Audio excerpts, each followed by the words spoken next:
So the Philadelphia Eagles don't play for 2 weeks, and now we're going to hear about Gardner Minshew or Jalen Hurts for the whole bye week. Sorry, my last video went down due to a copyright using Baldy breakdowns. The All 22 comes out for the people who purchased it tomorrow morning. So later in the day, I'll get the four plays that I really wanted to talk about anyways and drop them. But today we going to just touch on the Jalen Hurts and Gardner Minshew topic. This is Philly Talk with Philly Mike. Talking sixes in the bird gang, that's I like. Competition, we ain't scared, yeah, that's what we like.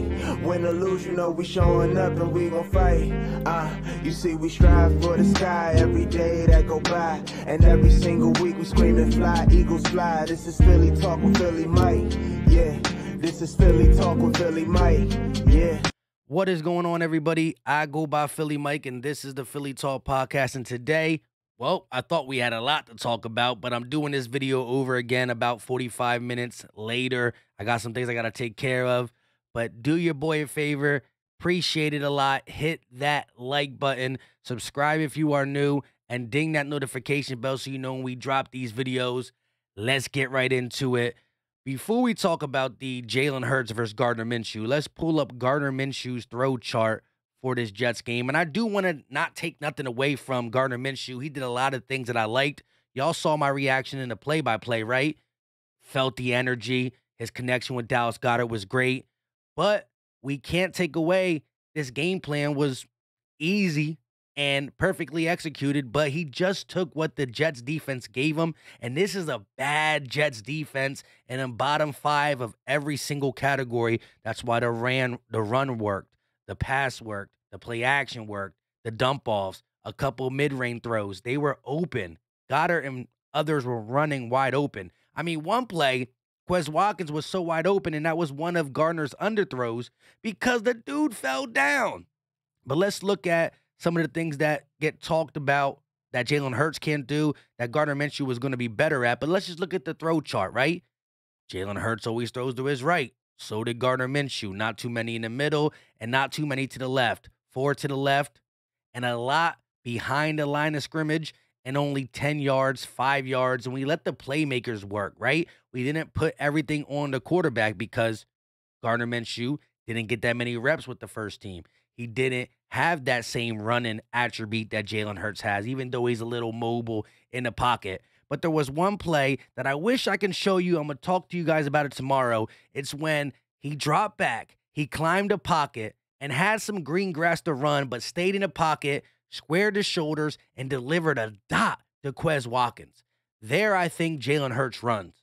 And Jalen Hurts has to work on some things. If you're asking me right now who's the better thrower of the football, right now, it's probably Minshew.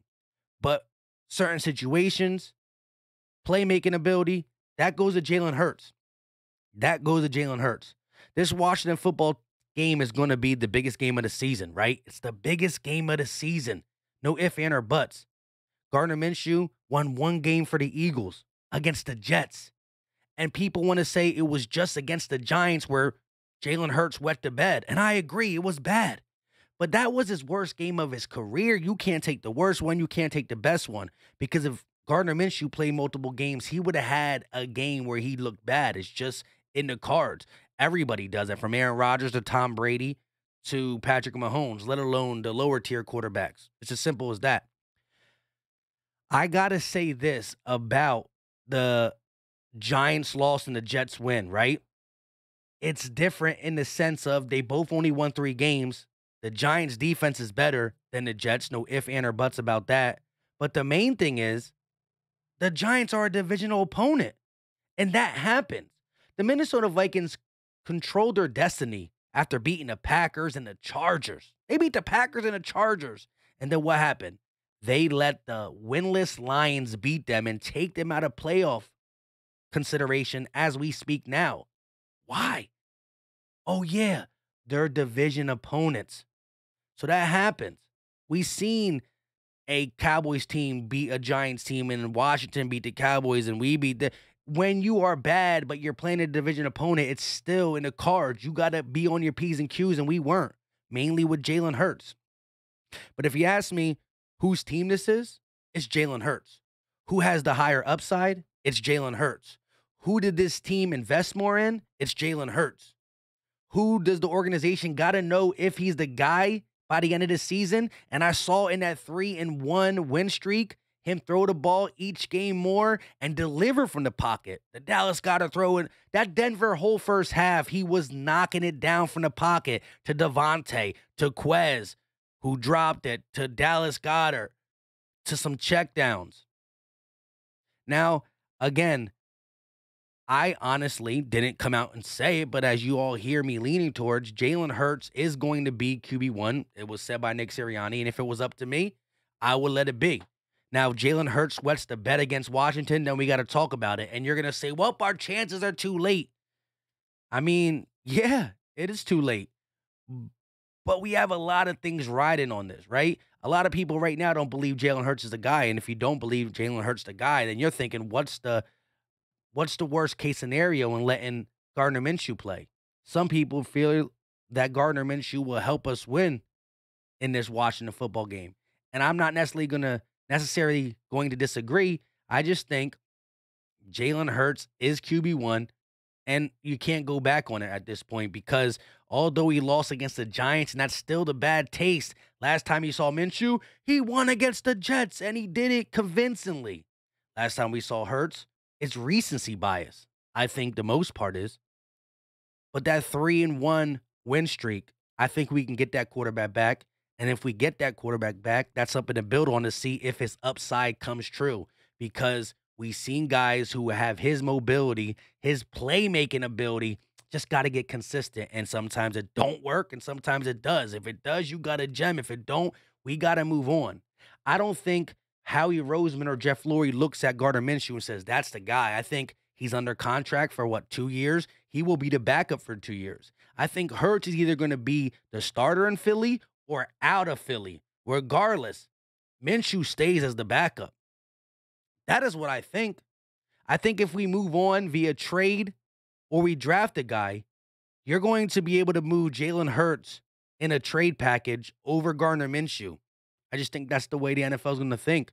I think there's going to be GMs and coaching staff that say we can do what Lamar Jackson does and grow Jalen Hurts if we give up on him because of our compensation.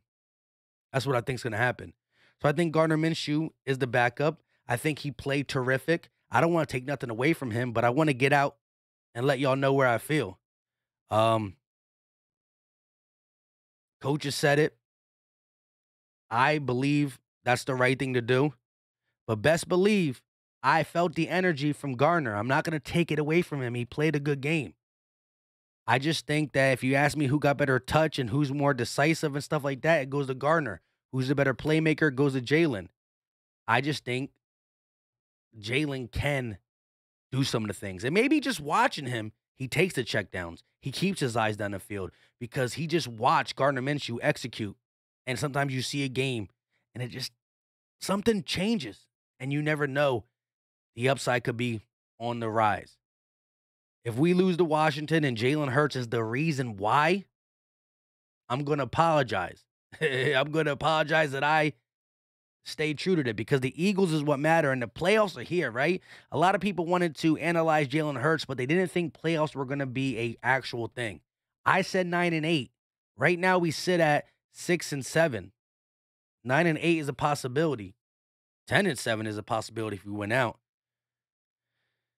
I want the playoffs, and I don't want one person to stop us. But right now, I can't just get too hyped off a Gardner Minshew win against the Jets, just like I can't get too down on a Jalen Hurts loss against the Giants. Some of you are going to say, well, why can't we see what Minshew does against the Washington football team? I think that is just putting everything you try to do this year, just throwing it away, right? I think if it gets you a playoff spot, it's worth it. But if it doesn't get you a playoff spot, now you lose what you invested in Jalen Hurts, right? Can't trade him because the world sees you benched him for Gardner Minshew. His confidence shot. Gardner's okay, but he's not the answer. And then you're stuck. So I'm going to rock with Jalen Hurts, and I'm going to say this right now. Jalen, beat the Washington football team. Let me know your thoughts in the comment section. If you think I'm wrong, that's one thing I love about my subscribers and you guys. We agree to disagree. At the end of the day, I want this team to win, and y'all saw me. The people who came by the play-by-play saw how I felt. I was riding with number 10, Minshew Mania, whatever. But I'm also going to ride with Jalen Hurts. And if Nick Sirianni would come out of nowhere and say Minshew's a starter, well, I put everything I said aside and say I still rock with Jalen Hurts, but let's go Minshew. I just think, why go against the grain when everything is pointing to Jalen Hurts? And I do believe in his character, his leadership, and his playmaking skills to get us where we need to be. Let's see if he can do it. Until next time, y'all know what time it is. We out.